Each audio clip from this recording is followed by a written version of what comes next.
Depuis 1989, des centaines d'acteurs du débat public sont venus échanger avec des étudiants et un public toujours plus large. Année après année, tous ceux qui ont participé à la Cité de la Réussite ont modestement essayé d'apporter leur pierre au débat citoyen. Partager des connaissances, s'intéresser, s'étonner, questionner, apprendre et comprendre les autres. Telles sont les valeurs simples que nous avons essayé de promouvoir depuis 3 décennies. Apprivoiser le temps en le retenant pour thème, voilà qui s'est imposé à la Cité. 200 temporalités vont s'entrechoquer pour fusionner en 2 jours intenses de débats portant sur l'éternel fugueur, ponctué d'échanges avec le public. Malgré cette chorégraphie d'idées rythmée par 50 débats, l'expérience humaine laisse penser que ces 2 jours ne dérogeront pas à la règle qui étreint nos vies. Les mots, les questions, les accords, les rebonds, les doutes, les échanges, les désaccords et les rires seront trop vite emportés. Le défi de la désormais plus que trentenaire Cité de la Réussite ne sera pas de retenir le temps, mais d'y créer ce que l'on retient.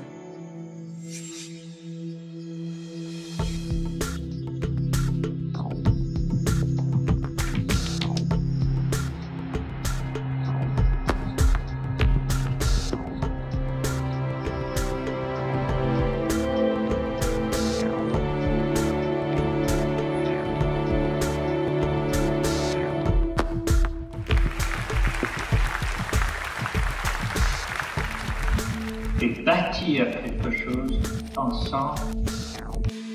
On est engagé parce que vivre, c'est choisir. Ça veut dire prendre des risques. La réussite ou le succès, c'est une succession d'échecs qu'on surmonte, qu'on contourne. Il faut apprendre à apprendre. J'ai un rêve d'élever l'humanité par la danse. Quelle est l'œuvre d'art qui a pu transformer les gens autant que, je ne sais pas quoi, les 35 heures ou la retraite? Si ce n'était plus la solution McDonald's qui triomphait. Manger la même chose, penser la même chose dans tous les domaines, ça c'est le contraire de la cohésion. Cette mondialisation est au contraire une grande source de diversité. Je crois aux intelligences collectives. On fait partie d'une unité qui s'appelle l'humanité. Je pense qu'on manque plutôt de tolérance, souvent. On peut respecter quelqu'un qu'on n'aime pas, on ne peut pas aimer quelqu'un qu'on ne respecte pas. La France doit comprendre qu'elle est multiple et que la différence est une chance. Chacun sait qu'il constitue un maillon et que si ce maillon faiblit, tout s'écroule. La lâcheté générale à l'égard de la responsabilité politique. Mais l'idée, c'est d'installer que les hommes politiques sont complètement déconnectés des réalités. Nous sommes entrés dans un nouveau siècle et déjà, il est en danger. L'expérience, c'est une lanterne qu'on a dans le dos et qui éclaire le chemin parcouru. La lutte contre l'incertitude, c'est ça notre destin. L'avenir va être absolument passionnant.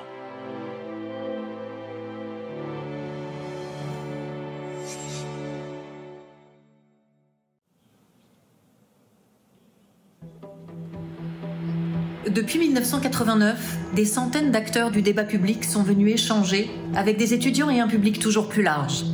Année après année, tous ceux qui ont participé à la Cité de la Réussite ont modestement essayé d'apporter leur pierre au débat citoyen. Partager des connaissances, s'intéresser, s'étonner, questionner, apprendre et comprendre les autres. Telles sont les valeurs simples que nous avons essayé de promouvoir depuis 3 décennies. Apprivoiser le temps en le retenant pour thème, voilà qui s'est imposé à la Cité. 200 temporalités vont s'entrechoquer pour fusionner en 2 jours intenses de débats portant sur l'éternel fugueur, ponctué d'échanges avec le public. Malgré cette chorégraphie d'idées rythmée par 50 débats, l'expérience humaine laisse penser que ces 2 jours ne dérogeront pas à la règle qui étreint nos vies. Les mots, les questions, les accords, les rebonds, les doutes, les échanges, les désaccords et les rires seront trop vite emportés. Le défi de la désormais plus que trentenaire Cité de la Réussite ne sera pas de retenir le temps, mais d'y créer ce que l'on retient.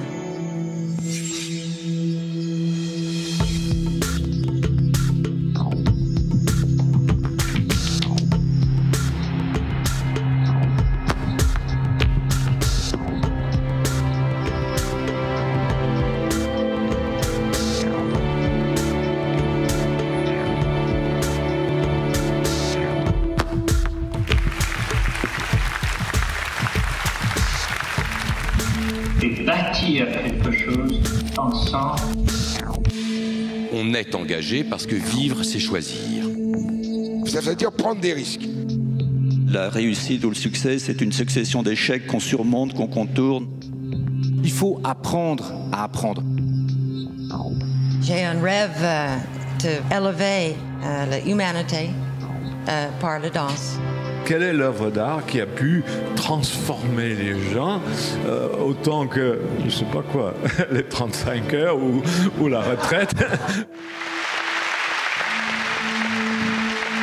Si ce n'était plus la solution McDonald's qui triomphait. Manger la même chose, penser la même chose dans tous les domaines, ça c'est le contraire de la cohésion. Cette mondialisation est au contraire une grande source de diversité. Je crois aux intelligences collectives. On fait partie d'une unité qui s'appelle l'humanité. Je pense qu'on manque plutôt de tolérance, souvent. On peut respecter quelqu'un qu'on n'aime pas, on ne peut pas aimer quelqu'un qu'on ne respecte pas. La France doit comprendre qu'elle est multiple et que la différence est une chance. Chacun sait qu'il constitue un maillon et que si ce maillon faiblit, tout s'écroule. La lâcheté générale à l'égard de la responsabilité politique. Mais l'idée, c'est d'installer que les hommes politiques sont complètement déconnectés des réalités. Nous sommes entrés dans un nouveau siècle et déjà est en danger. L'expérience, c'est une lanterne qu'on a dans le dos et qui éclaire le chemin parcouru. La lutte contre l'incertitude, c'est ça notre destin. L'avenir va être absolument passionnant.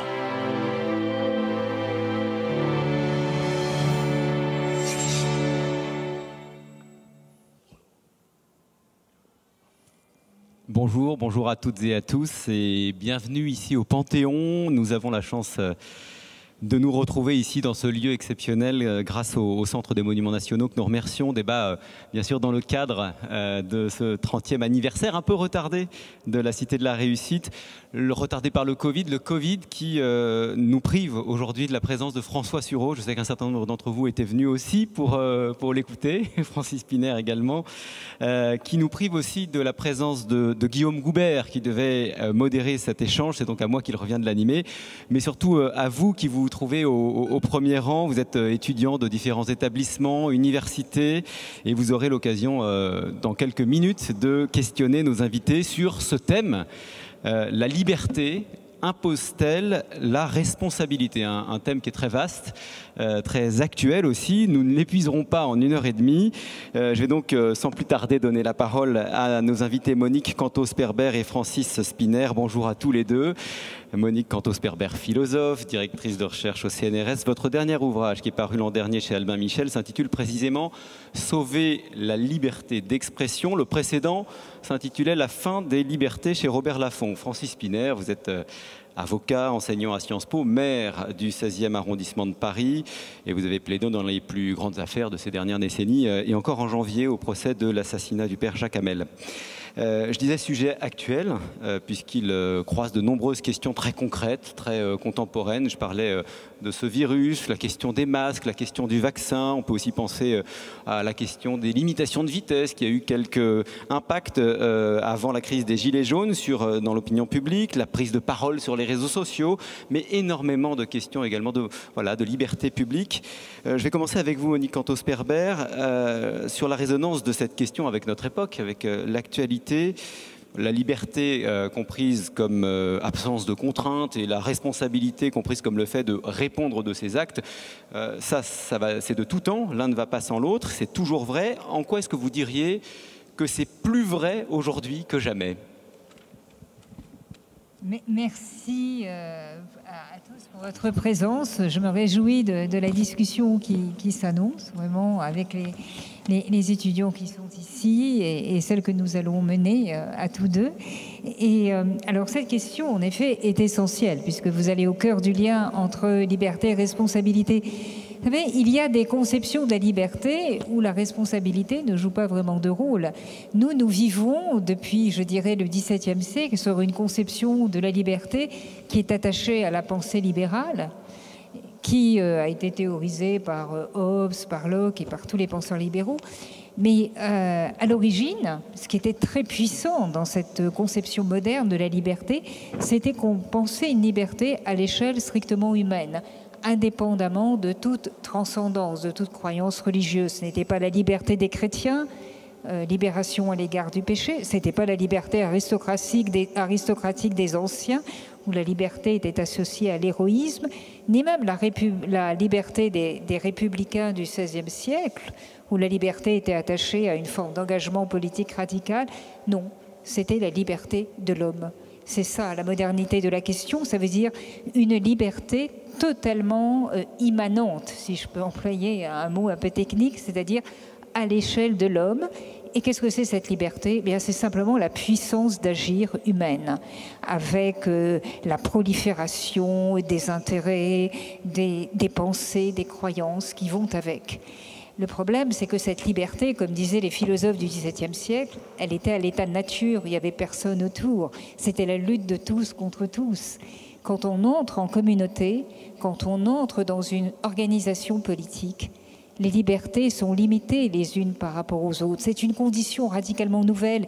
Et la force du libéralisme, qui est vraiment la toile de fond de notre histoire politique depuis plus de 3 siècles, c'est précisément d'avoir essayé de définir ce lien entre la liberté naturelle de l'homme et la liberté sociale, qui est nécessairement limitée, qui est nécessairement enserrée dans un réseau de responsabilités.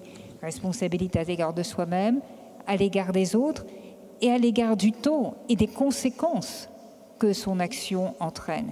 Et la grande question de la liberté aujourd'hui, si vous voulez, c'est les 2 grandes questions, c'est de penser cette articulation entre liberté fondamentale de l'homme, comme disait Benjamin Constant, il y a une part de l'homme qui n'appartient qu'à lui-même, il y a des pensées, des intérêts qui ne lui appartiennent qu'à lui. Aucun regard, la société ou les autres n'ont aucun droit de regard là-dessus. Cette idée de la liberté persiste, mais elle est intégrée dans une autre forme de liberté, qui est la liberté d'un homme, articulée à celle des autres hommes, dans une communauté civile, pacifique, où il n'y a pas de conflit ou de guerre de tous contre tous, mais une cohésion d'ensemble fondamentale. C'est ça l'énigme de la liberté et qui nous amène au cœur des difficultés aujourd'hui que nous connaissons lorsque nous traitons de cette notion dans toutes sortes de manifestations concrètes. Et Francis Spinner, on évoquait, Monique Cantos-Pierbert évoquait les limites de la liberté. La liberté, ça ne va pas sans limite ? D'abord, je n'aime pas quand on parle de la liberté, parce que ça donnerait l'idée d'une quelque chose d'unique, admis par tous. Et je crois qu'il y a des libertés, ce que vient de dire Monique Cantos-Pierbert est très vrai. La liberté intime est une chose, les libertés sociales en sont une autre, et dans la société, il y a des libertés. Il y a des libertés qui s'entrechoquent, qui parfois s'opposent, qui se contredisent, sont contradictoires. Donc cette définition des libertés, qu'est-ce que nous considérons comme des libertés qu'il faut protéger et qui sont fondamentales? La deuxième chose, c'est la responsabilité. Et là, il y a la responsabilité juridique, qui est une chose, et il y a la responsabilité morale, c'est-à-dire le regard que pose une société qui ne va pas apporter de sanctions, mais quand même. Et je crois que sur le plan intellectuel, par exemple, il y a dans notre pays une liberté folle sans responsabilité. Pour moi, le drame français, la bêtise absolue, c'est ces générations d'intellectuels qui ont dit « il vaut mieux avoir tort avec Sartre que raison avec Aron ». Et ça, c'est l'absolue bêtise de la liberté et l'absence de responsabilité. Je suis un peu provocateur, mais je trouve ça très... C'est bien de commencer comme ça. Nous, si je vous entends bien, nous revendiquons toujours plus de liberté individuelle, mais nous sommes toujours enclins à rechercher la responsabilité des autres à notre égard, à aller... On parle de la judiciarisation de la vie, notamment de la vie publique. Ces 2 excès caractérisent notre époque ? Non, parce qu'il fut un temps où la responsabilité politique, elle existait. Il y a des ministres qui démissionnaient. Il y a des parlements qui censuraient. Aujourd'hui, on peut se couvrir de ridicule au Stade de France et continuer comme si de rien n'était en accusant les supporters de Liverpool. Donc la responsabilité en politique, je ne la trouve pas très contraignante en réalité. On peut le matin distribuer des tracts pour un parti et se faire élire l'après-midi sous une autre étiquette. Et ce qui est inquiétant d'ailleurs, c'est qu'un homme politique peut se permettre de le faire parce qu'au fond, il n'est pas sanctionné. Ce qui prouve d'ailleurs que les électeurs ont une très mauvaise idée de nous. Parce qu'au lieu de dire c'est un traître, c'est scandaleux, on va le sanctionner, c'est un pourri, les gens admettent finalement que la fonction prédispose à ça et sont indulgents et peuvent réélire. Donc sur la responsabilité, elle n'est pas que judiciaire, elle est aussi sociale. Et sur le plan social, nous sommes une société qui en réalité n'est pas si exigeante avec ses hommes politiques malheureusement. Monique Cantos-Perber, est-ce que vous souhaitez ajouter quelque chose? Je reviendrai sur cette formule, avoir raison avec Aron. Tort avec Sartre, il vaut bien avoir tort avec Sartre que raison avec Aron, c'est vraiment pour moi l'incarnation même de l'absurdité. C'est un non sequitur total. On a raison avec Aron, ça veut dire que Aron a raison. Et le mieux et le moins bien, vous voulez, ça se juge à une toute autre échelle, qui est certainement pas celle de la responsabilité, mais simplement du succès social ou de la conformité idéologique, en fait, toutes sortes de choses qui sont totalement opposées aux valeurs de liberté et de responsabilité. Alors, on va donner la parole à nos étudiants. Je vais commencer par Paulin. Je m'excuse par avance parce qu'il est possible que je me trompe dans vos prénoms. Donc, le plus simple, c'est que vous leviez. Quand je vous fais signe, vous présentez et vous posez votre question. Le micro n'a pas l'air de fonctionner, donc allez-y, Paulin, réessayez. Bonjour à tous. Paulin Bonnefoy de l'EPF. Et j'aurais une petite question. Du coup, vous venez de parler de liberté des politiques. Et moi, je vais plutôt m'intéresser sur quelques lois récentes du quinquennat Macron, notamment la loi Asile et Immigration, la loi anti-casseurs, la loi Avia. Toutes ces lois qui sont associées à un manquement des citoyens et à la responsabilité individuelle qui est impliquée, et donc à la régression des libertés collectives suite à ce manquement individuel. Autrement dit, la suppression de libertés collectives au prétexte d'un débordement particulier. Et la question que je me pose, c'est comment penser la garantie des libertés collectives au-delà des responsabilités individuelles mises en cause? Vous me mettez dans l'embarras parce que, évidemment, je ne suis pas un macroniste, chacun le sait. Donc vous n'allez pas me demander d'assumer quelque chose. Mais votre question, l'intitulé de votre question est intéressant. Parce que finalement, vous appartenez à une génération qui manifestement a été mal éduquée parce que pour vous, l'ennemi, c'est l'État. L'État, c'est le garant des libertés. Et il n'y a que dans les pays où il y a un État fort que les libertés prospèrent. Alors, les trois lois que vous citez, j'aurais la tentation de vous dire sur quel sujet précis constitue-t-elle, à vos yeux, une régression de la liberté? Eh bien, allez-y. Tout simplement puisque ces trois lois, en tout cas, sont liées par le fait qu'elles imposent de nouvelles contraintes à nos citoyens de façon publique. Mais lesquelles? Sortons des généralités. Dites-moi, voilà, moi je considère que le fait que de devoir déclarer, ne plus avoir de compte anonyme sur Twitter, ne plus... très précisément, expliquez-moi dans ces trois lois où est la régression de liberté. Pour être honnête, c'est plutôt à vous que je posais la question. Non mais, moi je veux bien vous répondre, mais vous me dites, il y a des régressions de liberté. Imaginez, situation absurde, je ne les vois pas. Donc j'ai besoin que vous m'expliquiez, en tant que citoyen, en quoi vous vous sentez agressé par ces lois. La vérité, c'est que, c'est un des rares points que je partage avec Sureau, c'est que je pense qu'aujourd'hui, les gens aiment moins la liberté. Et la liberté des temps difficiles, elle est toujours plus compliquée. Il faut aimer la liberté, surtout quand les temps sont difficiles. Et que la crise sanitaire, notamment, a abouti à un recul des libertés, de l'esprit de liberté, avec le génie, j'allais dire technocratique français, des conseillers d'État qui nous gouvernent, c'est l'attestation à soi-même pour sortir de chez soi. Ce qui est quand même un chef-d'œuvre de bêtises.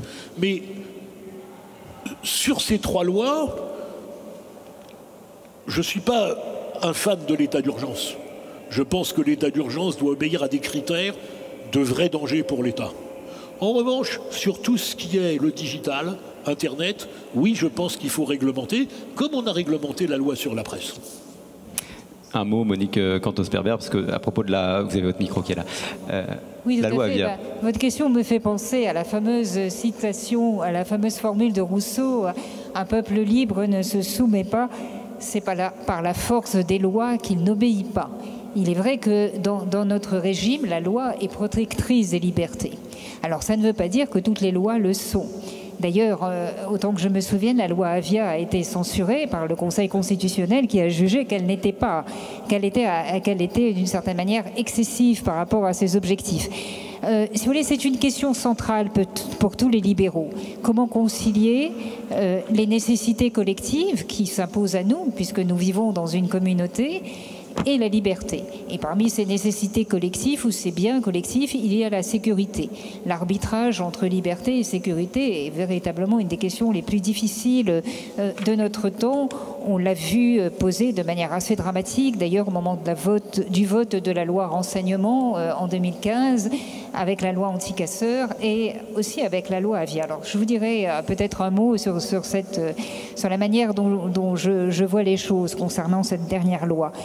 La loi Avia reprenait la loi qui a été passée en Allemagne, qui a été votée et qui est aujourd'hui appliquée en Allemagne de contrôle, en effet, des contenus sur Internet. Et elle imposait aux opérateurs, en particulier aux plateformes et aux réseaux sociaux, l'obligation de supprimer les contenus délictueux, c'est-à-dire les contenus qui de toute façon sont sanctionnés par la loi, injures et autres choses, dans un temps qui était un temps limité sous peine de très fortes sanctions. Ce que font les opérateurs face à ce genre d'obligation, c'est évidemment prendre des mesures pour éviter d'être passibles de telles sanctions, ce qui est extrêmement coûteux pour eux. Et quelles mesures prennent-ils ? Eh bien, la mise en œuvre d'algorithmes qui ratissent très large, c'est-à-dire qui suppriment non seulement les contenus délictueux, mais aussi beaucoup d'autres contenus qui ne sont pas en tant que tels délictueux, mais qui sont transgressifs simplement, qui ne sont pas illégaux, mais qui font partie en quelque sorte de cet usage de la parole qui se tient dans les limites de ce que prescrit la loi, mais qui va un peu au-delà de ce qui est notre consensus social. Et c'est précisément parce que le Conseil constitutionnel redoutait qu'avec cette proposition de loi, les plateformes ne soient incitées à proposer des outils pour lutter contre les contenus délictueux qui aillent bien au-delà de ce pourquoi ces outils auraient dû être utilisés, que le Conseil constitutionnel a censuré la loi. Et depuis, on n'a pas de régulation en France qui s'est substituée à la loi Avia. Mais c'est un véritable problème et qui me permet, si vous voulez, pour conclure, au fond, de mettre en évidence trois exigences qui doivent toujours guider cet arbitrage entre liberté et sécurité. 1. Le caractère avéré de l'efficacité des mesures, parce que souvent on se sert des mesures restrictives de liberté comme de parapluie, c'est-à-dire qu'ils sont censés résoudre un problème précis, mais également tous les problèmes qui pourraient se poser dans le même ordre d'idées. Or, c'est extrêmement dangereux pour la liberté qui devient une sorte de variable d'ajustement de toutes les situations qu'on n'arrive pas à contrôler exactement. Donc d'abord, avant d'appliquer une mesure attentatoire aux libertés, qui sont parfois nécessaires, justifier de la manière la plus rigoureuse son efficacité, et ensuite, deuxième exigence, s'assurer qu'elle ne met pas radicalement en cause le sens des libertés, parce que si vous voulez, si on se lance dans le contrôle des opinions qui ne sont pas illégales, qui ne sont pas sanctionnées par la loi, mais qui sont simplement transgressives, on peut aller très loin jusqu'à porter une atteinte irrémédiable à la liberté de s'exprimer. Donc là, il y a une question de proportionnalité qui est très difficile à apprécier, mais absolument, dont il faut absolument tenir compte. On va avoir l'occasion de reparler dans quelques instants de la liberté au temps des réseaux sociaux. Je sais qu'il y a une question sur ce sujet. Je voudrais revenir sur la question de la responsabilité juridique et politique que vous évoquiez, Francis Piner, en introduction. Est-ce que Justine a une question sur ce sujet ?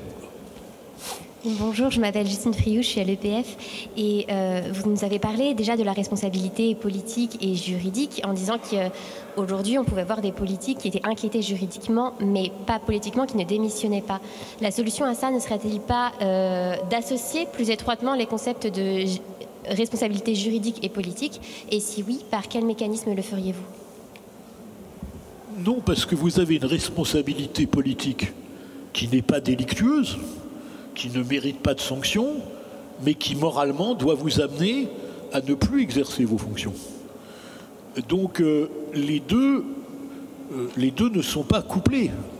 La responsabilité juridique, c'est vous avez pris une mesure et puis cette mesure a des conséquences sur la santé, par exemple, c'est un débat, sur la sécurité, elle crée un dommage. Et donc, qui est responsable d'un dommage doit le réparer. C'est le vieux principe de la responsabilité civile. Et parfois, lorsque le dommage est dû à de la négligence, etc., c'est la responsabilité civile qui devient une responsabilité pénale pour de mauvaises raisons, mais c'est comme ça dans notre pays. La responsabilité pénale sans faute, car nos juristes sont très inventifs.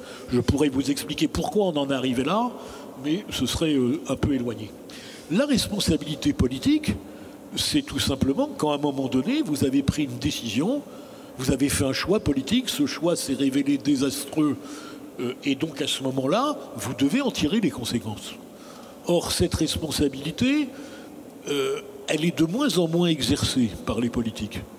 Des ministres qui démissionnent, c'est extrêmement rare. Vous voyez, le général de Gaulle, 69, il perd le référendum, je cesse immédiatement d'exercer mes fonctions. Bon. On a le droit de se tromper en politique. Ça arrive très souvent. Mais si vous avez convaincu les gens de faire quelque chose, de les engager dans une direction et qu'elle est désastreuse, la moindre des choses, c'est de dire « je m'en vais parce que j'ai échoué ». Après, pourquoi ça ne se fait pas? Peut-être que parce que des carrières politiques sont des carrières à part entière. Aux États-Unis, à part les sénateurs qui peuvent rester 30 ans, bien souvent, les cabinets ministériels, on accompagne une présidence et on s'en va. On n'est pas dans l'option de durée. À partir du moment où vous inscrivez votre vie politique dans la durée, vous avez un rapport beaucoup plus lâche avec la responsabilité. Je suis en accord total avec cette réponse. Mais je me demande d'ailleurs si la responsabilité politique n'est pas aussi en partie du ressort de... d'abord du Parlement et puis de tous ceux qui peuvent donner leur avis sur l'action politique, parce que quand même dans les régimes libéraux, contre-pouvoir et équilibre des pouvoirs sont un élément de régulateur. Donc ça peut être des incitateurs très forts adressés à la personnalité politique pour prendre ses responsabilités et comprendre concrètement ce que ça signifie que répondre de son action devant le peuple. Alors c'est vrai qu'on pourrait inventer la motion de censure d'un ministre. Plutôt que de censurer tout le gouvernement, il devrait y avoir la possibilité de censurer l'action d'un ministre si, par extraordinaire, il ne comprenait pas qu'il faille partir. Mais ça pourrait être un des mécanismes, effectivement. On aura donc inventé quelque chose. Merci beaucoup, Justine. Je crois que Corentin, vous avez une question à propos d'un sujet qu'on évoquait il y a quelques instants, la question de la liberté d'expression au temps des réseaux sociaux et toutes les questions vertigineuses que ça pose en termes de responsabilité. Tout à fait. Merci beaucoup. Donc, Corentin, je suis étudiante à Sciences Po. Et ma question portait du coup sur, au vu de la place que les réseaux sociaux ont pris dans notre société aujourd'hui, les réseaux sociaux, l'Internet de manière plus générale, est-ce que le cadre juridique traditionnel de la liberté d'expression, est-ce qu'il est toujours adapté? Et est-ce que justement la modernité, les évolutions sociales et techniques n'appellent pas à une évolution des grands principes du droit, peut-être pour aller vers une responsabilité d'expression notamment? Merci. Alors, c'est un domaine que je connais un peu à titre professionnel, à titre militant, puisque j'ai été président de la commission juridique de la LICRA. Plusieurs questions. Internet n'est pas en dehors du droit. Internet est soumis à la loi de 81, la loi sur la presse, dont vous voyez marqué sur les murs encore loi interdéfense d'afficher, etc. est-ce que cette loi est adaptée aujourd'hui à l'outil technique? Oui et non. Oui sur le principe, sauf sur un aspect sur lequel je reviendrai. Non dans la mesure où la recherche de l'auteur est compliquée lorsque l'opérateur ne donne pas le nom ou refuse de donner le nom, qu'il est aux États-Unis, etc. Donc la question qui se pose, c'est la question de l'anonymat sur les réseaux sociaux, qui à mon sens ne peut être que relatif. C'est-à-dire qu'il y a deux conditions imposées. Toute personne qui ouvre un compte et qui le gère comme un directeur de la publication doit être connu, identifié, pas forcément rendu public, mais connu, identifié vis-à-vis de l'opérateur, et l'opérateur doit le donner à la justice sans délai. Et le refus de le donner à ce moment-là doit constituer une infraction. La deuxième chose, c'est la question du nombre. Et là, nous venons sur les moyens de la justice.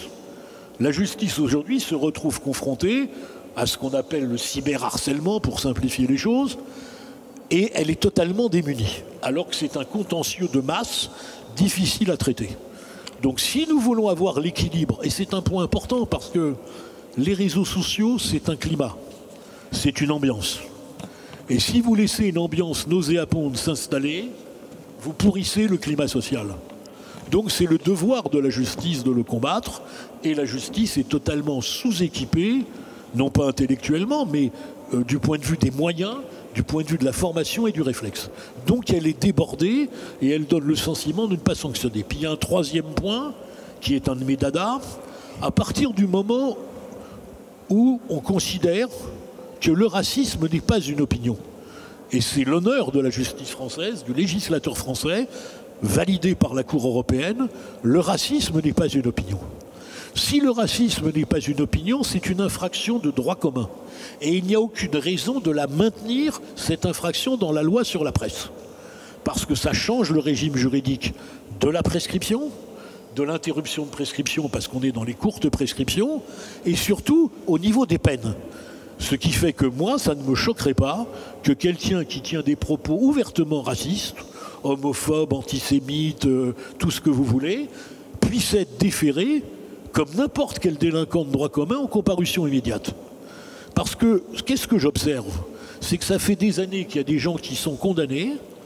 Alors au début, les juges, comme c'est les juges de la presse, on pourrait parler de la liberté de la presse, mais c'est la responsabilité de la presse, car c'est un autre sujet, mais ça commence par des amendes.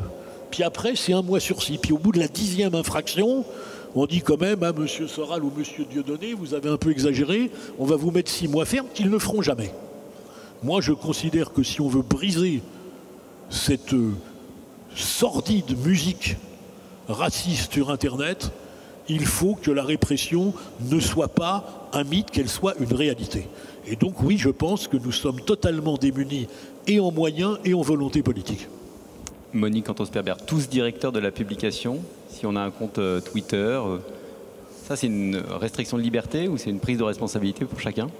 C'est une véritable question.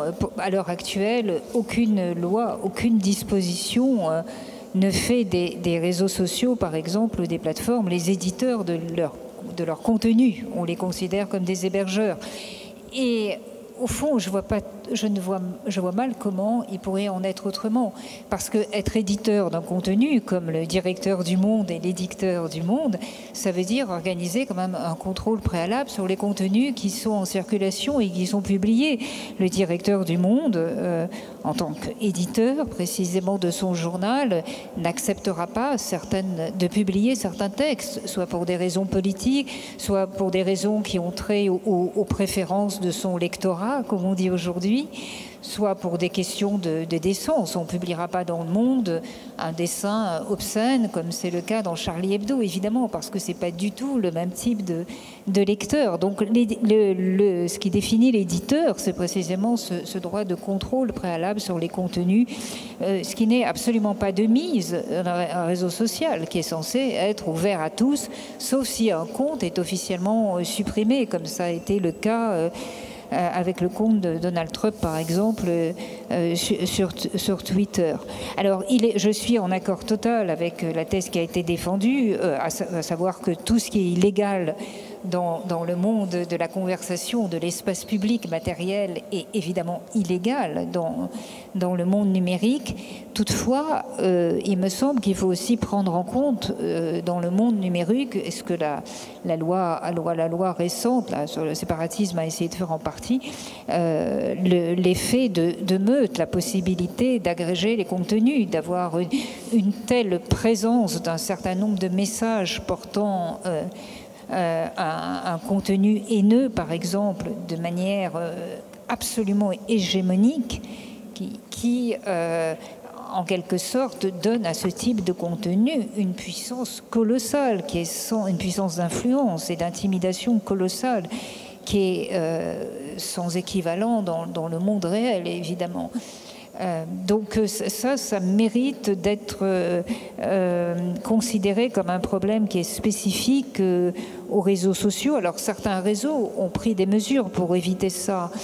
On ne peut pas, le nombre de retweets par exemple est limité. On peut retweeter un message 2 fois, 3 fois, mais pas plus. Il y a des signaux d'alarme.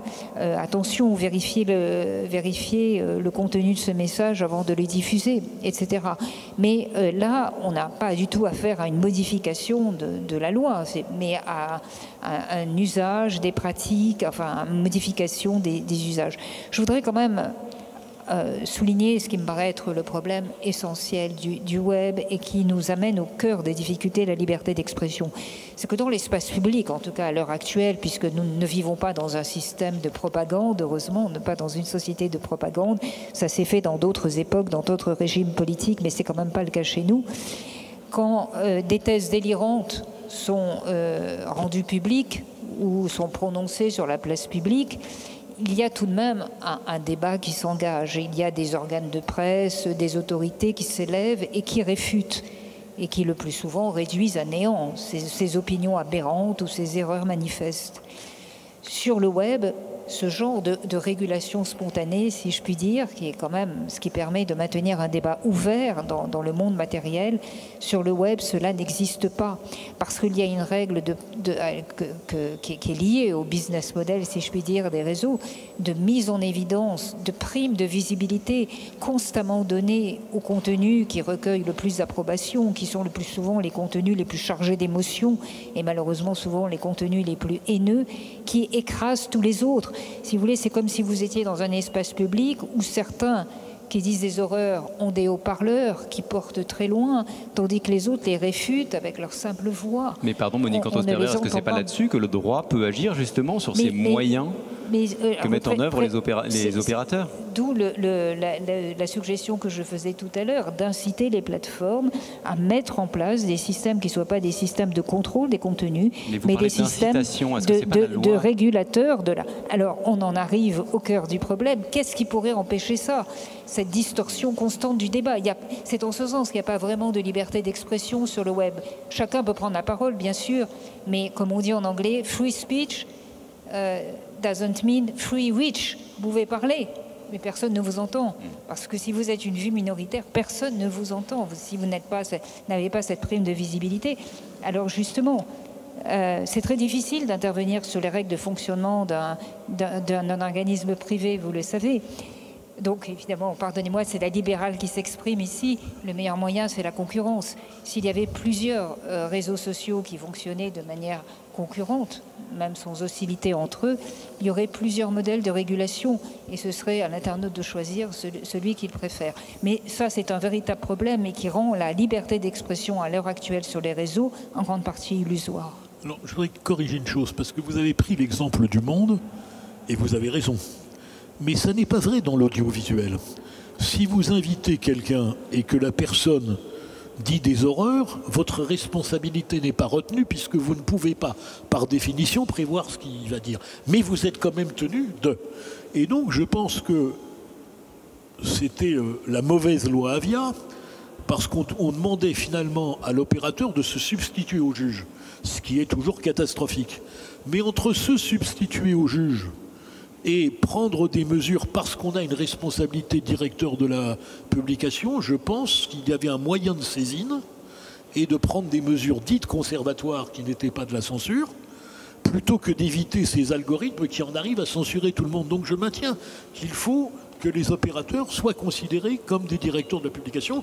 Il faut refaire la grande loi de 81, il faut la refaire en écoutant tout le monde, les objections des uns et des autres, mais je pense qu'il y a la nécessité de faire une grande loi là-dessus, pas une loi bâclée comme l'était la loi Avia. On reste un instant sur ce même thème avec une question qui va sûrement vous intéresser comme pénaliste. Andrea. Oui, donc moi, ma question porte sur la liberté. Présentez-vous. Ah oui, pardon, excusez-moi. Alors, je m'appelle Andrea Robert, je suis étudiante à l'École normale supérieure de Rennes. Et donc, ma question porte sur la liberté d'expression et plus précisément sur un arrêt qui a été rendu récemment par la Cour de cassation à propos de l'affaire Balance ton port. Puisque dans cet arrêt, la Cour de cassation a considéré que la dénonciation de bonne foi, mais sans éléments de preuve suffisants de faits d'agression sexiste ou sexuelle, n'était pas diffamatoire. Et ce faisant, donc, la Cour de cassation a fait prévaloir l'intérêt général qui s'attache à la libération de la parole collective sur les intérêts particuliers des demandeurs. Et donc, ma question, c'est selon vous, quels sont les enseignements que l'on peut tirer de cet équilibre qui est trouvé par la Cour de cassation entre, d'une part, la liberté d'expression et, d'autre part, la protection contre la diffamation pour, justement, la prise de parole collective? Alors, je vais laisser ma voisine répondre parce que j'étais l'avocat... J'avais perdu au tribunal, gagné à la Cour, et la Cour de cassation m'a finalement donné raison. Mais du coup, je ne vais pas vous dire c'est une excellente décision, puisque je l'ai souhaité. Donc, je préfère que ce soit ma voisine qui réponde. Je dois dire que j'avais oublié Monique Cantos-Berber. Oui, enfin, c'est une question vraiment extrêmement délicate. Hein. Je ne suis pas sûre que je serai en accord total avec cette décision. On ne va pas refaire les débats de la Cour de cassation, mais allez-y. Mais cela dit, il faudrait que j'étudie le dossier beaucoup plus que je ne l'ai fait pour pouvoir vous répondre de manière extrêmement argumentée. Mais disons que ma réaction première, qui pourrait être mise en cause une fois que je connaîtrai mieux tous les attendus, c'est que, bon, moi, comment dire, je me méfie toujours des notions de bonne foi et d'autres notions qui sont quand même soumises uniquement à l'appréciation et qu'il est assez difficile de caractériser de manière objective. Alors, évidemment, je comprends très bien ce que peut avoir d'intéressant le concept d'une accusation, une délation, ce qui considérait être comme une diffamation qui serait excusée parce qu'elle serait de bonne foi. Mais je reste quand même un peu circonspecte à l'égard de ce type de notion, et pardonnez-moi cette horrible suggestion, mais je pense la décision de la Cour a été d'autant plus facile à prendre que le thème est très porteur aujourd'hui. Si c'était agi d'une diffamation portant sur un autre sujet, je ne suis pas sûre que la décision aurait été la même. Mais enfin, pardonnez-moi, je ferais mieux de ne pas m'aventurer sur ce terrain parce que j'ai pas vraiment précisément étudié la question. Hein. Un spécialiste. Mais je vous rappelle que nous avions très sévèrement perdu en première instance. Très sévèrement perdu. Ce qui montre qu'il y a un problème. Avec de gros dommages et intérêts, et qu'ensuite on a gagné à la Cour. Qu'est-ce que la bonne foi en matière de presse? Parce que l'expression, effectivement, l'expression peut sembler très floue. La jurisprudence de la Cour de cassation, c'est est-ce que le sujet évoqué est un sujet d'intérêt général? Oui, en la matière, c'était un sujet d'intérêt général. Est-ce qu'il y a une prudence dans l'expression? Est-ce qu'il y a une animosité personnelle? Et donc, c'est ça les critères de la bonne foi. C'est vrai que c'est une décision qui va très loin. Qui va très loin parce que, pour simplifier, une jeune femme se plaint qu'un jour, au cours d'un congrès professionnel, mais il n'y a pas de lien entre elle et la personne qui va être mise en cause, il n'y a pas de lien hiérarchique, donc nous ne sommes pas dans le cas d'un harcèlement, il lui fait une proposition en des termes grossiers et déplacés. Générationnellement, il y a 30 ans, tout le monde aurait rigolé. Aujourd'hui, votre génération, et c'est très bien, est plus exigeante et plus vigilante lorsque quelqu'un lui fait des propositions. Lorsqu'elle raconte cela, elle le raconte sur une base qui n'est pas contestée par l'intéressé. Puisque dans le monde, dans un premier temps, sa défense était de s'en excuser. En disant oui, j'ai dragué lourdement, c'est pas glorieux, oui, je lui ai dit ça, et il n'y a pas une très grosse différence en réalité sur la réalité du dialogue. Et c'est pour ça que le tribunal, en disant mais il n'y a pas de base factuelle suffisante, se trompe complètement. Après, le sujet qui était plus compliqué, c'était de savoir si Balance ton port était une assimilation de la personne à l'affaire Weinstein, ce qui là était autrement plus grave, puisque là on parlait de viol, de crime, alors que là, en réalité, on parlait de comportement, Balance ton port, qui était comportement, homme-femme, grossièreté, etc. Dans un premier temps, le tribunal faisait le rapprochement avec Weinstein. Ce que la Cour ne faisait pas, en disant oui, dans l'écho ça pouvait correspondre, mais en réalité c'est pas le même intitulé, c'est pas le même hashtag, et surtout il n'y a pas d'accusation dans ce fameux tweet de crime sexuel. Et donc c'est pour ça que la Cour d'appel nous donne raison, et qu'ensuite la Cour de cassation en revient à une jurisprudence en réalité très traditionnelle, qui considère sous l'égide de la Cour européenne qu'il ne peut y avoir d'atteinte à la liberté d'expression que dans des cas extrêmement graves et qu'il doit y avoir une proportionnalité, etc. Et donc elle a estimé que. Donc ce n'est pas une décision si surprenante que ça en réalité. Alors, j'ai deux questions. J'ai noté qu'il y avait deux questions chez nos étudiants qui avaient trait à votre profession d'avocat. Je vais peut-être donner la parole à Louise. Merci de lui faire passer le micro. Je m'en excuse par avance auprès de Monique Antos-Pierre. Allez-y, Louise. Oui, bonjour à tous. Donc moi, je suis Louise Denoyer, étudiante en droit à l'Université Paris 1 Panthéon-Sorbonne. Et ma question va s'adresser directement à Monsieur Francis Spinner, puisque je voulais savoir si, en tant qu'avocat, et donc avocat libre de défendre ou non une personne, considérez-vous que vous avez une part de responsabilité, plutôt que la justice, plus généralement, a une part de responsabilité lorsqu'une personne récidive? Voilà, c'est ma première question. Alors, si vous pensez que la justice est infaillible, d'abord, on va revenir. Si une personne récidive, soit imaginer qu'on rétablit la peine de mort, là on est sûr qu'il n'y aura pas de risque de récidive. On fait une perpétuité réelle, il n'y aura pas de risque de récidive, quoique il peut y avoir des agressions contre les personnels de l'administration pénitentiaire. Vous devez considérer que la plupart des gens que vous jugez sont susceptibles de s'amender et de changer. Si vous ne le pensez pas, il n'y a plus de croyance en la justice. Après, il y a des affaires, il y a des conditions qui font que oui, il peut y avoir une responsabilité du juge. J'ai fait condamner l'État dans l'affaire du Chambon-sur-Lignon.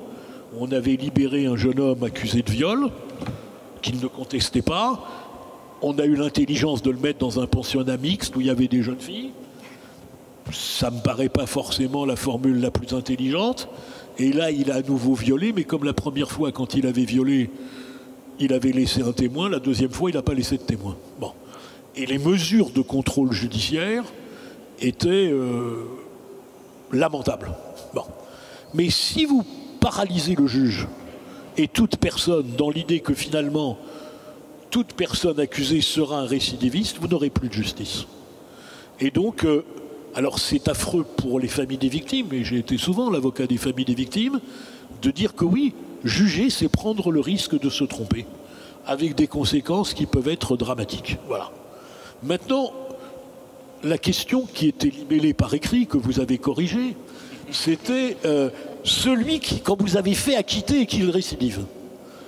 D'abord, on fait acquitter personne. Ça, c'est l'orgueil des avocats. J'ai fait acquitter, le juge a condamné. Donc à nous la gloire, au juge la méchanceté. Si les gens acquittent, c'est parce qu'ils estiment que le dossier ne permet pas de condamner. Et à partir de ce moment-là, celui qui est acquitté, c'est que la justice a fonctionné et elle a estimé qu'elle n'avait pas d'éléments suffisants pour. Si par la suite il commet un crime, ça ne veut pas dire d'ailleurs qu'il récidive. Parce que juridiquement, vous êtes étudiant en droit, récidiver, ça voudrait dire deuxième condamnation. Là, après l'acquittement, il n'est pas récidiviste. Il est primo-délinquant ou primo-criminel. Donc ça supposerait l'idée qu'on savait qu'il était coupable, qu'on l'a fait acquitter. Mais si vous avez fait acquitter quelqu'un qui est coupable, c'est que le dossier ne permettait pas de dire qu'il était coupable. Vous savez, c'est la vieille formule. Si vous devenez avocat, ceux qui deviendront avocats, ils entendront 10 fois par an « Mais comment vous pouvez défendre un coupable ?» C'est notre métier. Cet échange est passionnant, mais si je peux me permettre, la question philosophique d'arrière-fond, c'est au fond qu'est-ce qu'on juge? Est-ce qu'on juge un acte criminel par exemple, ou est-ce qu'on juge une personne?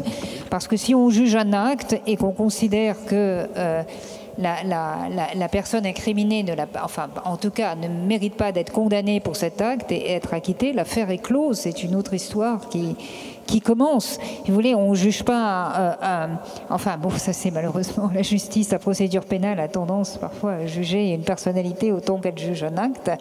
Mais il est vrai que cette sorte de prédiction qui pourrait être faite sur les éventuelles récidives en raison des tendances de la personne est une tentation extrêmement dangereuse. Je préfère d'une certaine manière qu'on se limite à... Mais pas toujours fausse dans certains cas. Pas toujours fausse, mais est-ce qu'elle doit guider en quoi que ce soit certainement pas la défense de l'avocat, ça va de soi, la plaidoirie de l'avocat, mais et même le jugement du juge. C'est une question qui se pose.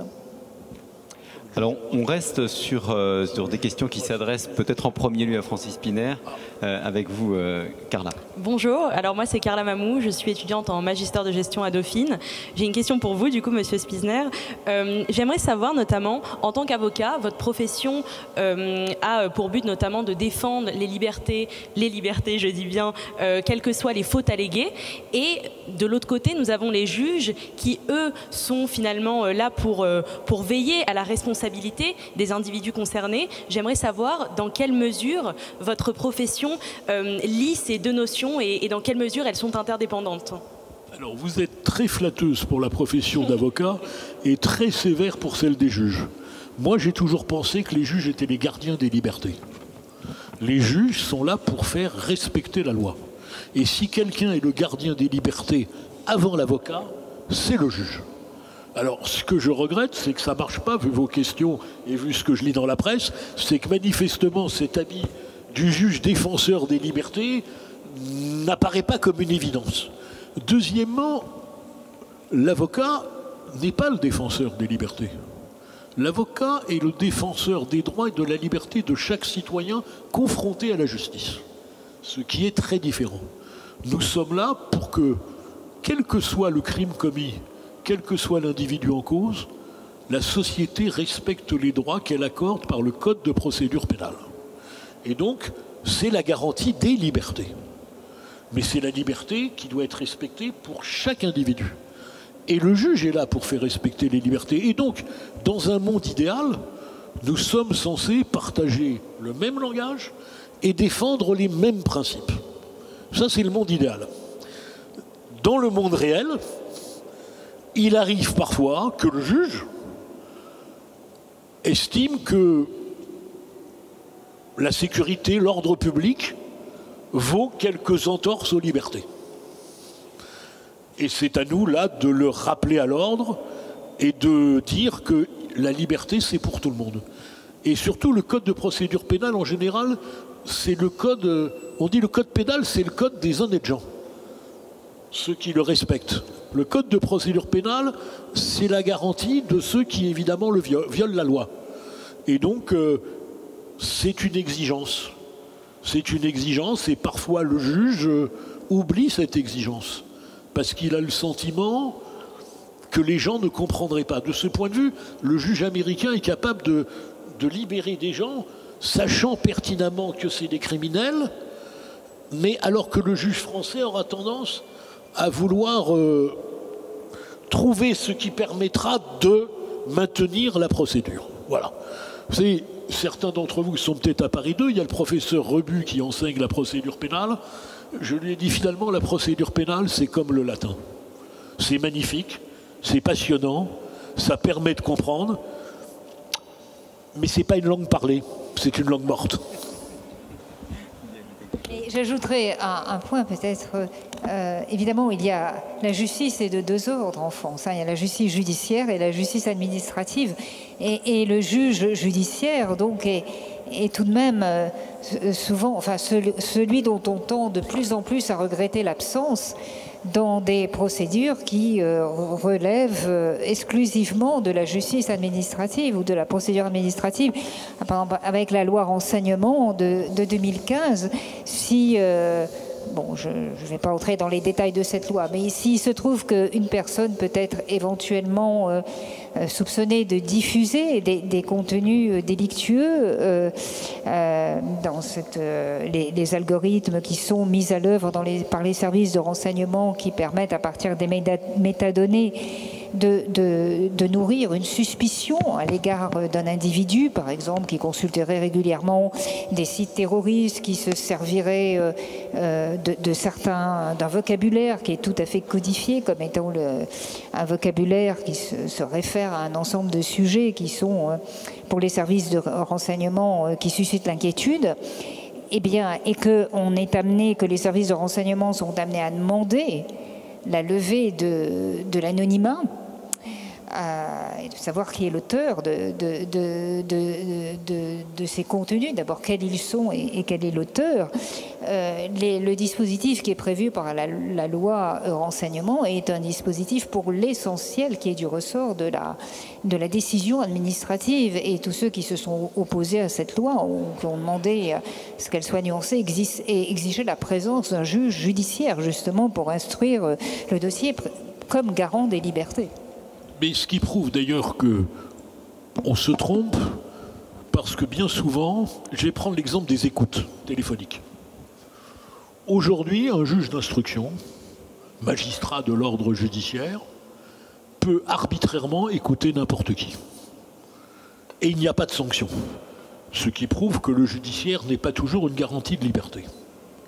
En revanche, si je suis à la DGSE, et que je veux me placer sur écoute ma voisine, je devrais faire ma demande qui sera examinée par une commission où il y a un parlementaire de la majorité, un parlementaire de l'opposition. Je pourrais être convoqué et devoir expliquer les raisons pour lesquelles je m'intéresse à. C'est-à-dire qu'il est plus difficile aujourd'hui de placer sur écoute administrative quelqu'un que l'écoute judiciaire. Le juge judiciaire, pour les besoins de l'enquête, il décide de vous écouter, il n'y a aucun contrôle.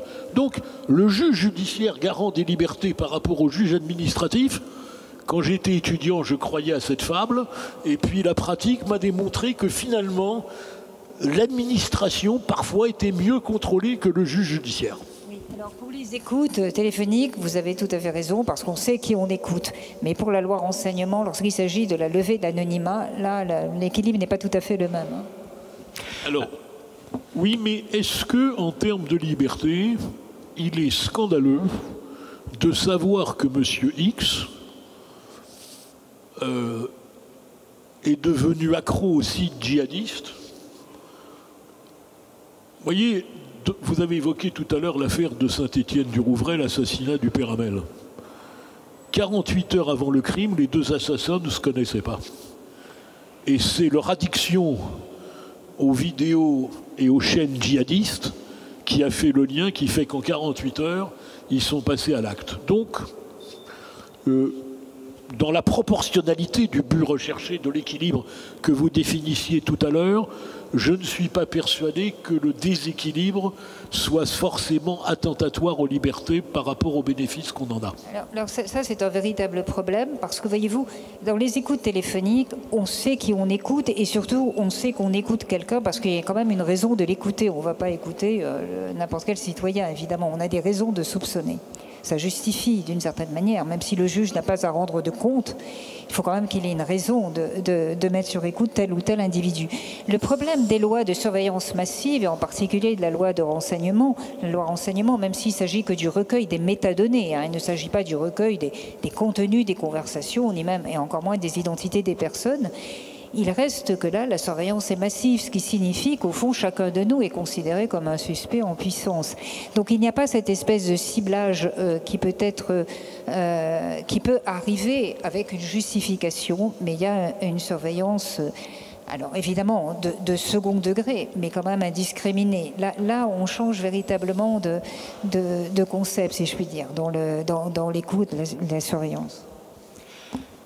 Il nous reste une grosse demi-heure et je vous propose d'ailleurs qu'on tourne une page. Je précise d'ailleurs à celles et ceux qui êtes dans le public que vous aurez la possibilité dans quelques minutes de poser des questions. On donne la priorité à notre panel d'étudiants qui a préparé cette rencontre. Vous avez évoqué tout à l'heure l'état d'urgence, Francis Spinner. Une question sur laquelle je pense la parole de François Sureau va nous manquer, mais enfin sur laquelle on vous attend aussi. Voilà, merci beaucoup pour vos réponses. Du coup, comme vous parliez de la loi renseignement, donc ça tombe bien. Du coup, ma question c'était, on a bien vu que l'état d'urgence s'était installé dans la durée, d'abord pour des raisons terroristes, puis sanitaires, et qu'il est maintenant invoqué par des défenseurs de l'état d'urgence écologique notamment. Dès lors, est-ce que la période de crise que nous traversons est une menace pour nos libertés? Et comment justement faire en sorte que cet état d'urgence soit du coup légitime et proportionné aux menaces auxquelles il est censé faire face? Merci. L'état d'urgence est défini par la loi, donc c'est une mesure à laquelle il est possible de recourir lorsque, autant que je me souvienne, dit la loi, lorsqu'il y a calamité publique ou événement totalement inattendu. Lorsque l'état d'urgence dit sanitaire, je ne vais pas me prononcer sur la rigueur de ce concept d'état d'urgence sanitaire, mais certains ont contesté sa pertinence.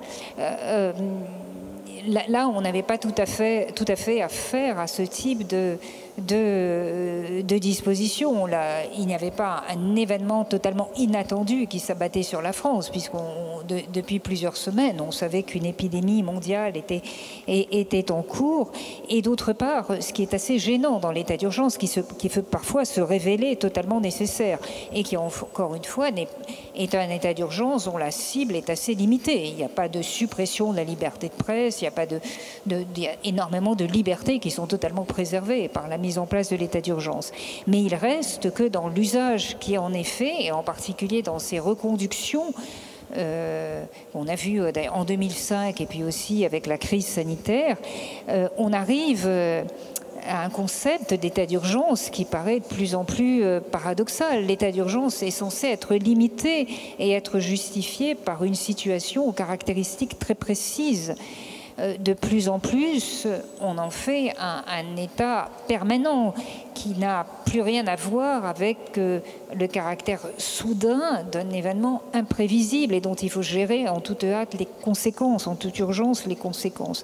Donc c'est cette tendance à une sorte de, alors je dirais pas banalisation, mais à une sorte de tentation de détacher l'état d'urgence du péril précis dont il doit préserver et à en faire au fond une sorte d'état qui s'installe dans la durée et qui permet de justifier par avance toute mesure qui pourrait être attentatoire aux libertés pour répondre à des problèmes qui pourraient se poser et dont on ignore encore ce qu'ils seront.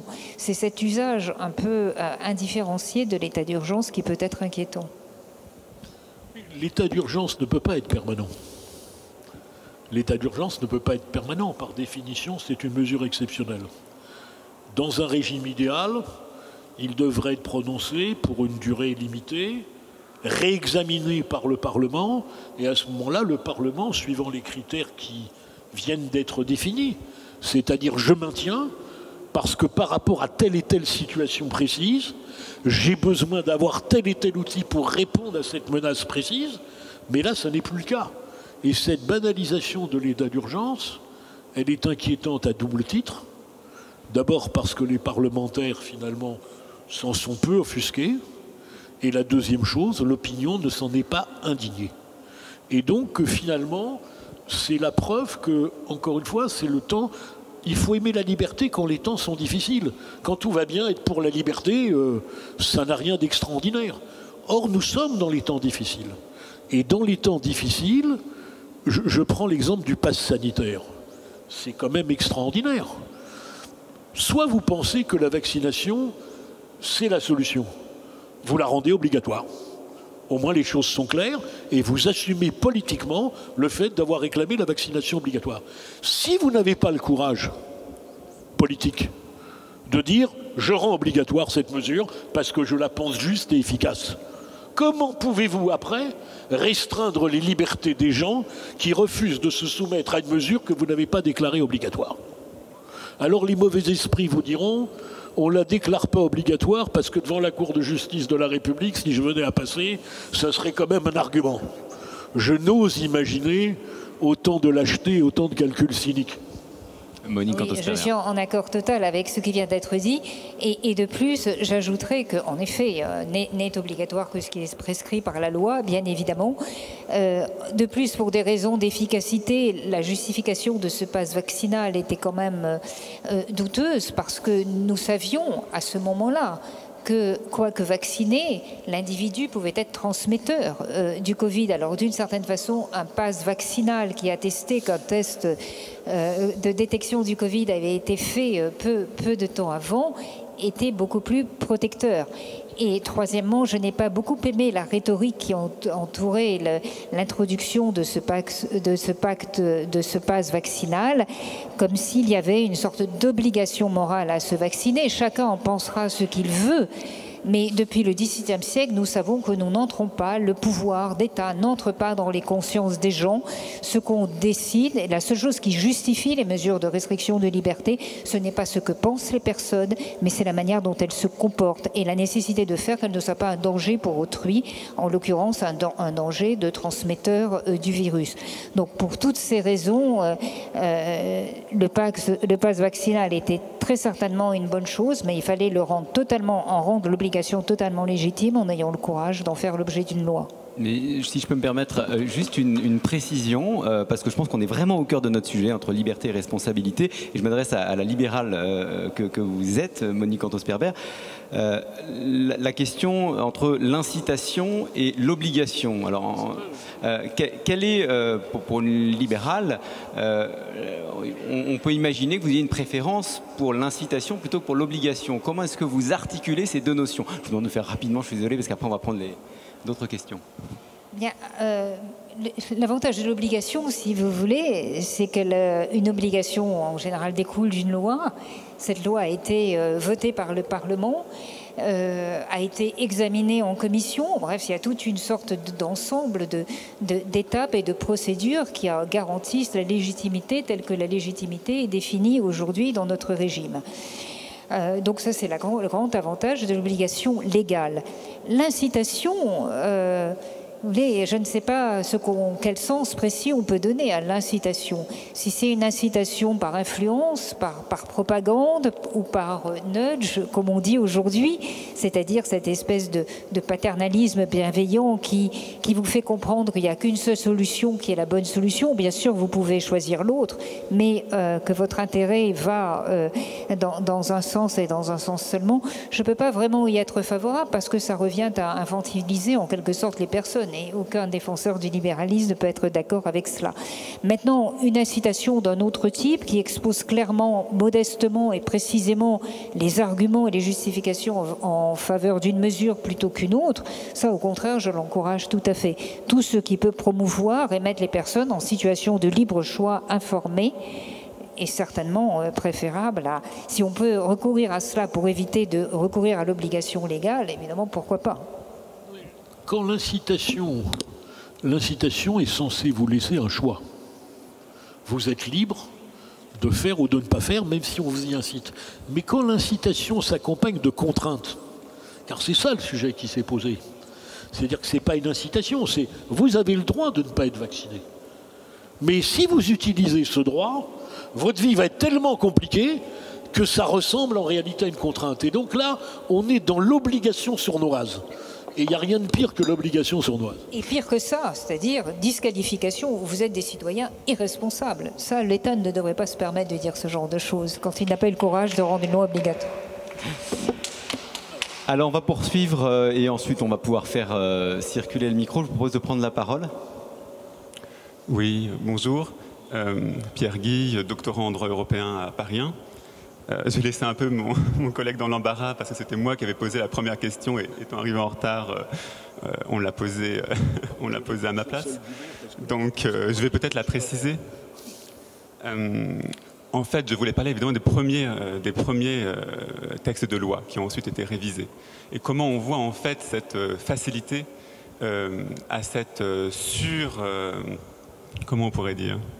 Oui, cette suroppression qui découle de cas individuels en fait.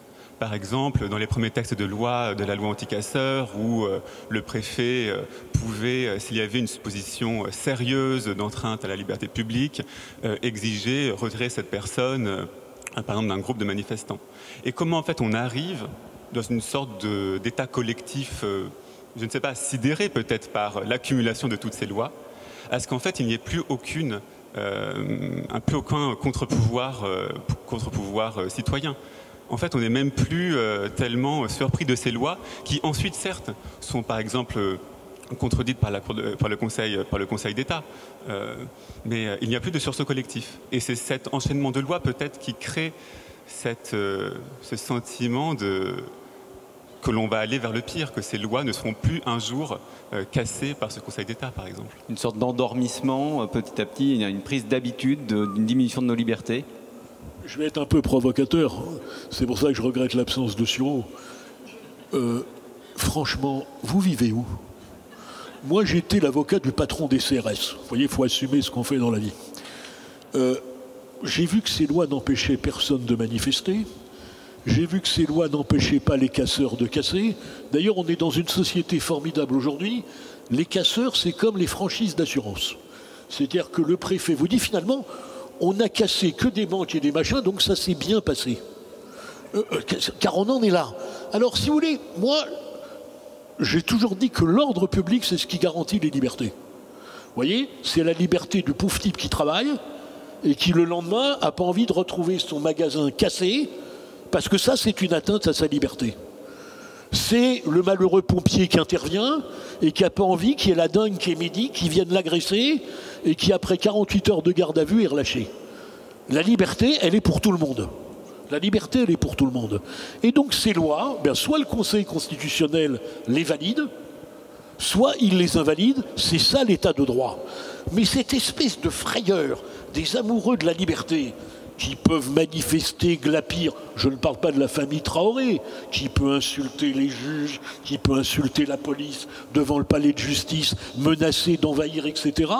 Je trouve quand même que les atteintes aux libertés, elles m'inquiètent plus quand elles sont non pas sur le droit de manifester, parce que le droit de manifester, il existe. Il y en a même un abus du droit de manifester. Parce que finalement, les gens ne déclarent plus les manifestations, mais on les laisse manifester quand même. Lorsqu'on leur donne les ordres de dispersion, ils participent à un attroupement, et en réalité, la police est incapable de faire respecter la loi sur la participation à un attroupement irrégulier. Donc, si vous voulez, j'ai vu des atteintes aux libertés, oui, sur l'état d'urgence sanitaire, on vient d'en parler, sur le pass sanitaire, sur, effectivement, la loi sur le renseignement, ou... Sur certains sujets, nous sommes à la limite, mais je n'ai pas vu que sur le droit de manifester, la France est un pays qui se portait mal. Voilà. Ouais, si je peux...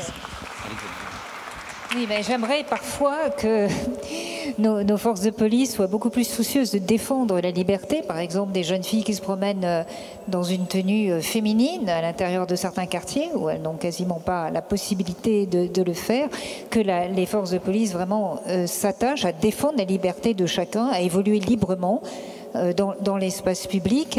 Je trouve que quand même, il y a les libertés, pour ce qui a trait à la liberté de circuler, la liberté y compris de défendre ses biens, qui est évidemment un acte tout à fait légitime, ou même à la liberté de permettre que des personnes qui ont acheté un billet dans des conditions légales puissent accéder au match qu'elles veulent voir, que ces libertés-là soient plus ardemment défendues. Je vous laisserai... Non, je vais vous répondre parce que je suis toujours... Attendez, on va peut-être laisser quand on se pervertit. Oui, mais je serais très intéressée par votre réponse. Je suis toujours choqué. Je suis toujours choqué quand on s'attaque aux forces de l'ordre, parce que les forces de l'ordre, elles ont un patron. Ça s'appelle le ministre de l'Intérieur. Donc arrêtez de s'en prendre aux fonctionnaires de police. Le responsable de la police, c'est le ministre de l'Intérieur. Et donc, quand vous dénoncez, à juste titre, la politique, ou l'absence de politique, qui fait que la police ne peut pas faire respecter les droits des femmes, d'abord, c'est souvent dans des quartiers où la police a du mal à entrer et à ne pas se faire caillasser. Mais ça, c'est pas le problème de la police. C'est le problème du pouvoir politique qui a toléré ça. La police n'est que l'exécution des ordres du ministre de l'Intérieur. La responsabilité, c'est le ministre de l'Intérieur. Absolument. Je suis en accord total avec cette dernière formule. Maintenant, vous posez un véritable problème, c'est-à-dire, pour reprendre l'expression, la formule si belle de Tocqueville, je vous ai laissé avec les abus de la liberté et je vous retrouve sous les pieds d'un tyran. C'est-à-dire dans sa volonté, en quelque sorte, de permettre la vie collective la plus pacifique avec ce que ça rend nécessaire parfois en termes de restriction de liberté. Il y a une sorte de multiplication des lois qui s'attachent à régler les moindres détails de l'existence humaine. Malheureusement, nous avons un certain goût pour cela dans notre législation nationale. Ce n'est pas le cas dans les autres pays et qui peu à peu, inévitablement, font que les citoyens sentent leur vie totalement quadrillée jusqu'à en perdre la capacité d'appréciation, d'intériorisation des normes qui leur permettent de réagir en faisant confiance à leur propre jugement. C'est un véritable problème. Plus les lois sont multipliées, et là on l'a vu au moment du Covid où il fallait restreindre les comportements, bien sûr, mais il aurait été peut-être possible de les restreindre moins en faisant appel davantage à la responsabilité des citoyens, comme d'autres pays l'ont fait avec autant de succès que chez nous, parce que, comme disait Aristote, qui touche, lorsqu'on porte atteinte par trop de lois à la faculté de la personne de décider par elle-même et d'apprécier par elle-même, on se prive d'une ressource fondamentale qui pourra se révéler extrêmement utile en termes au moment de grandes crises ou lorsque des citoyens sûrs d'eux-mêmes et sûrs de leur jugement doivent s'élever ensemble contre les abus du pouvoir. Ça, c'est un jeu dangereux que notre système politique a tendance à jouer et qui nous prive d'une ressource fondamentale dont nous regretterons peut-être l'absence en un moment. Je vous propose qu'on prenne quelques questions dans le public dans le quart d'heure qui nous reste. Alors j'ai eu plusieurs mains se lever. Je demande peut-être à nos étudiants de m'aider en faisant circuler le micro. J'ai vu alors la première qui s'était levée et madame là juste au 4e rang. Voilà, vous prenez le micro puis ensuite je vous donnerai la parole. Et là, en vous demandant vraiment d'être concis dans votre questionnement. Alors moi j'ai fait du droit, j'aurais dû être avocate et je ne le suis pas, mais néanmoins je comprends quand même les fondements juridiques. La liberté impose-t-elle la responsabilité? Donc derrière il y a la notion de droit et responsabilité. Mais derrière il y a aussi l'adage « nul n'est censé ignorer la loi ». Or, c'est une question que je pose à vous trois dans le débat public, pardon. Qui a lu la Constitution? Qui comprend ce que veut dire le mot liberté en France et le mot responsabilité en France? Beaucoup confondent, je trouve, dans le débat public, et les médias sont aussi responsables, la liberté et la responsabilité au sens philosophique du terme, et ce qu'il y a dans la Constitution. Est-ce que...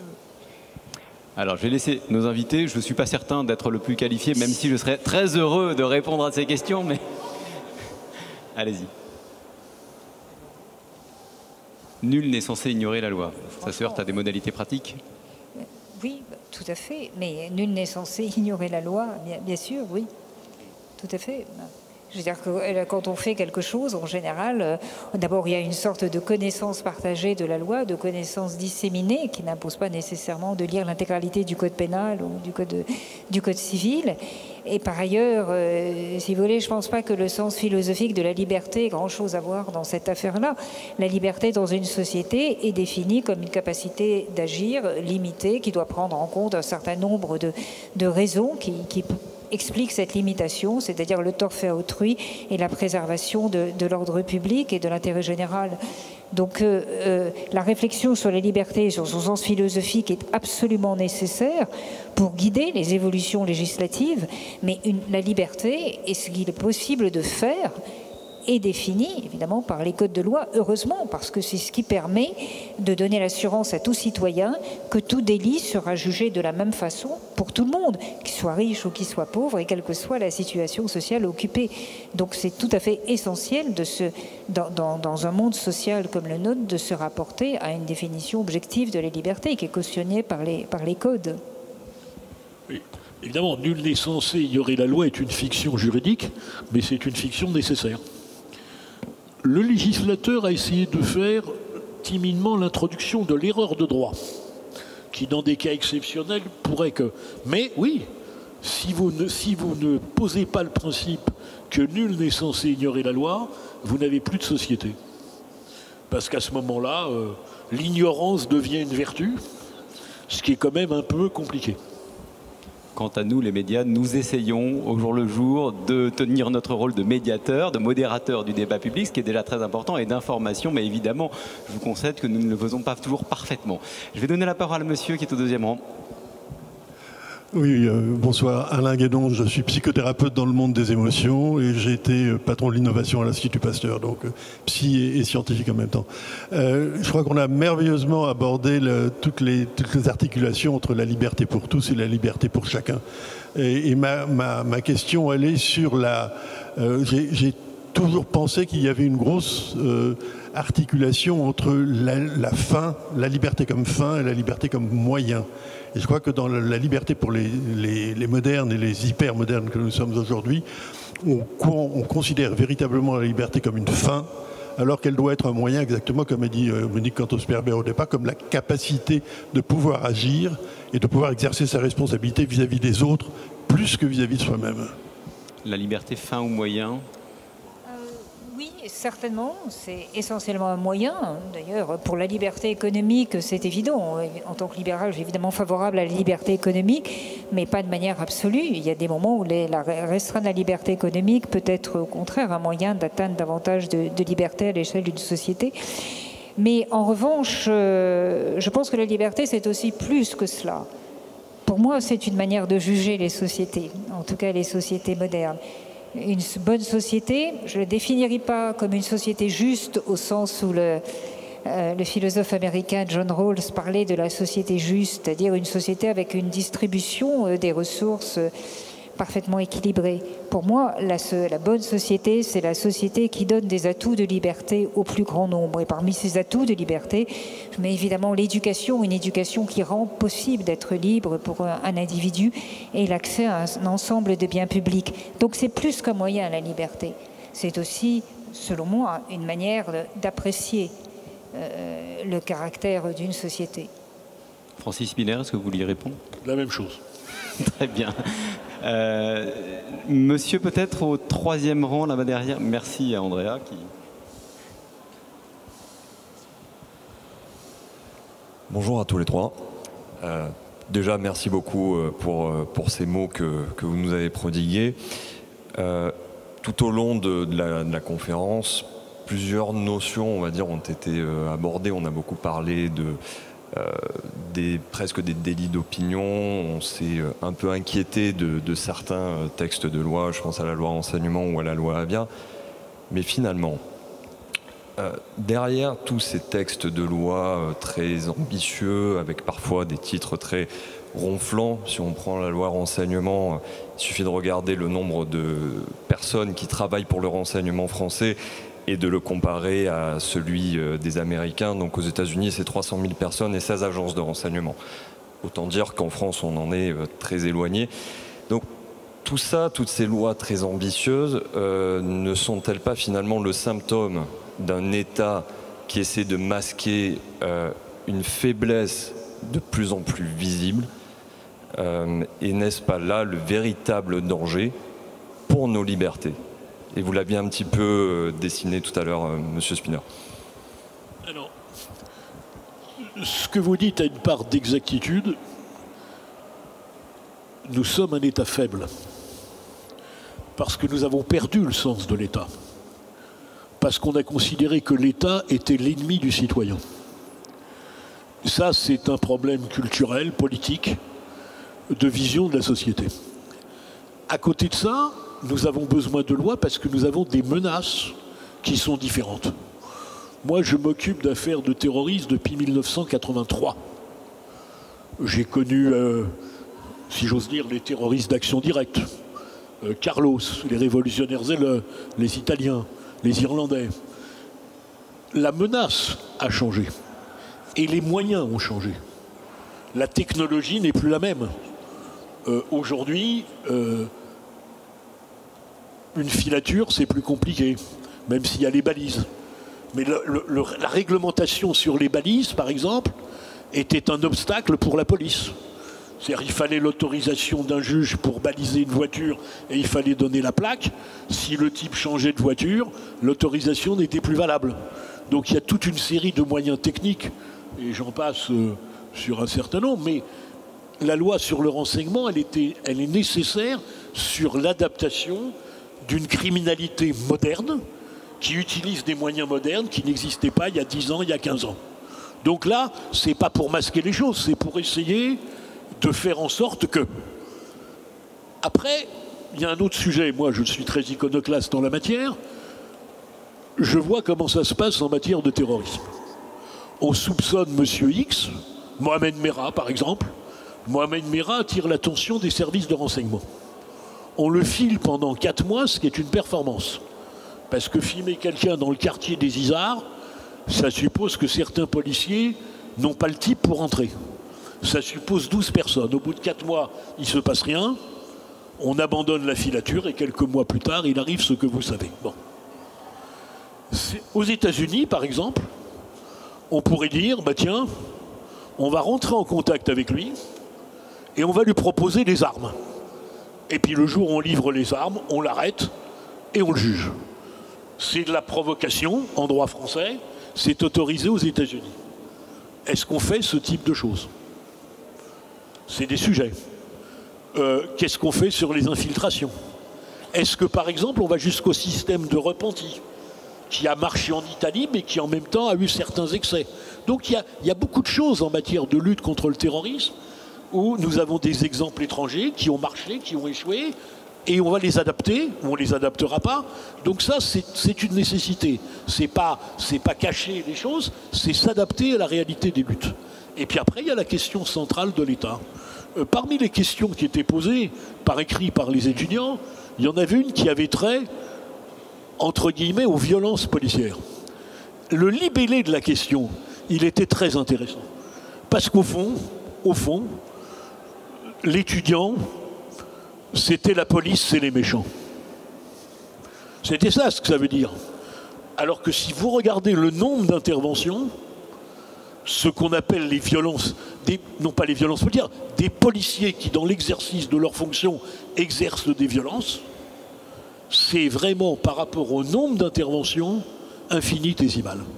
Mais c'est toujours la suspicion contre l'État, la culture contre l'État. Et encore une fois, il faut arrêter de critiquer la police, il faut critiquer ses chefs et ses ministres. Le policier, il n'existe pas. Il est un agent de l'administration qui exécute une politique. Et donc on ne peut pas dissocier dans une charge la bavure du CRS parce que lui, il est dans un système dont il n'a pas la maîtrise.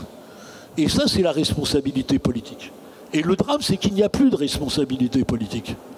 Et donc, après, c'est aussi l'idée que finalement, l'État est devenu notre ennemi. Et tant que vous aurez cette mentalité, vous aurez du mal à faire bouger les choses.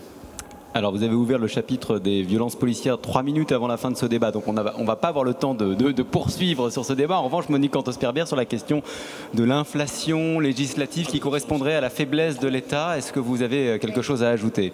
Faiblesse de l'État, j'hésiterais à reprendre ce terme, mais en tout cas, dans certains domaines où l'État devrait agir, et il doit agir parce que c'est vraiment sa prérogative, il est inefficace. En effet, dans le suivi des suspects, dans la neutralisation des individus très dangereux qui sont souvent signalés très en amont, dans le respect de la liberté et de l'intégrité de l'espace public, souvent l'État se retrouve inefficace. Et en effet, ce n'est pas tellement la police qui est en cause que ceux qui lui donnent des ordres et qui définissent des consignes générales. Mais d'un autre côté, l'État français est quand même très omniprésent. Il touche à des secteurs de la vie sociale où, à mon avis, il ne devrait pas jouer un tel rôle. Donc je souhaiterais plutôt une concentration et une beaucoup plus grande efficacité pour les domaines qui sont les siens, efficacité et rapidité de la justice, et une grande responsabilisation des décisions et une véritable politique de maintien de l'ordre public et de préservation de la neutralité de l'espace public où l'action de l'État laisse parfois à désirer. Alors sur la question de la multiplication des lois ou l'inflation des lois, comme disent certains, pour revenir au débat précédent. Je cite souvent l'expression de Raymond Aron qui s'inquiétait déjà quand il écrit l'essai sur les libertés, ça remonte à plus de 50 ans. Il s'inquiétait de la détérioration de l'état des libertés en France. Il ne s'agissait pas simplement des libertés individuelles, il s'agissait aussi de la liberté politique et des libertés publiques. Et il insistait sur le fait que pour l'instant, nous arrivons quand même à survivre en raison des habitudes libérales. Nous avons des réflexes conditionnés de libéraux. Mais il y a un moment où même ces habitudes s'effriteront. Et là, je ne sais plus ce qui fera résistance. Si vous voulez, la cause de défense des libertés est aujourd'hui une cause, à mes yeux, fondamentale. Mais il ne faut pas se tromper dans la formulation de l'objectif qu'elle doit poursuivre. Ce n'est pas une lutte contre l'État. C'est une lutte pour la responsabilisation des individus qui puissent assumer leur rôle de citoyen face à l'État, et c'est pour la constitution d'un exercice politique où les contre-pouvoirs permettent de perfectionner la décision de l'État. S'il y a des contre-pouvoirs, ce n'est pas pour réduire l'État à l'impuissance ou le réduire les gouvernements à l'impuissance, c'est pour faire au contraire que les décisions prises soient des décisions beaucoup plus éclairées et donc efficaces. Il nous reste quelques secondes, donc je vais proposer à Louise peut-être de poser la dernière question, parce qu'en préparant tout à l'heure, on avait en tête une citation de Lévinas qui était intéressante et très éclairante, et peut-être à vous soumettre, Monique Antos-Perber, en nous excusant par avance auprès de toutes les personnes qui auraient souhaité poser des questions. Louise, je vous en prie. Merci beaucoup. Donc, on avait retenu une citation de Lévinas qui disait qui caractérisait la liberté d'égoïste par nature, et par conséquent qui disait qu'elle était menacée par la responsabilité inconditionnelle devant autrui.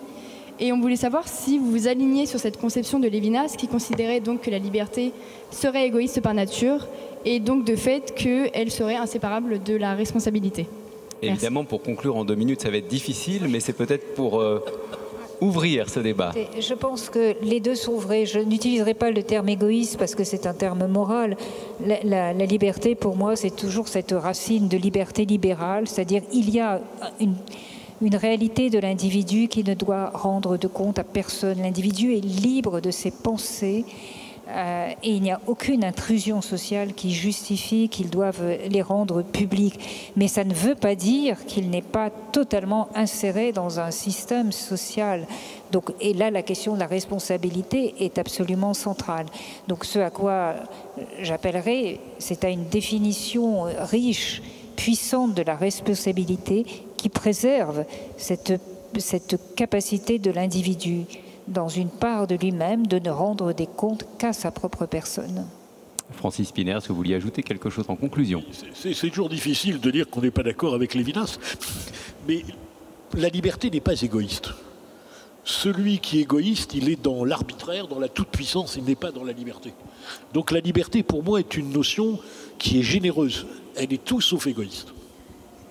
Je vous remercie beaucoup, Francis Spinner. Merci, Monique Antos-Perber. Merci aussi à nos étudiants. Merci à vous qui étiez présents. Vous avez le programme entre les mains de cette Cité de la Réussite qui se poursuit jusqu'à demain. Programme très riche que vous avez trouvé sur vos chaises.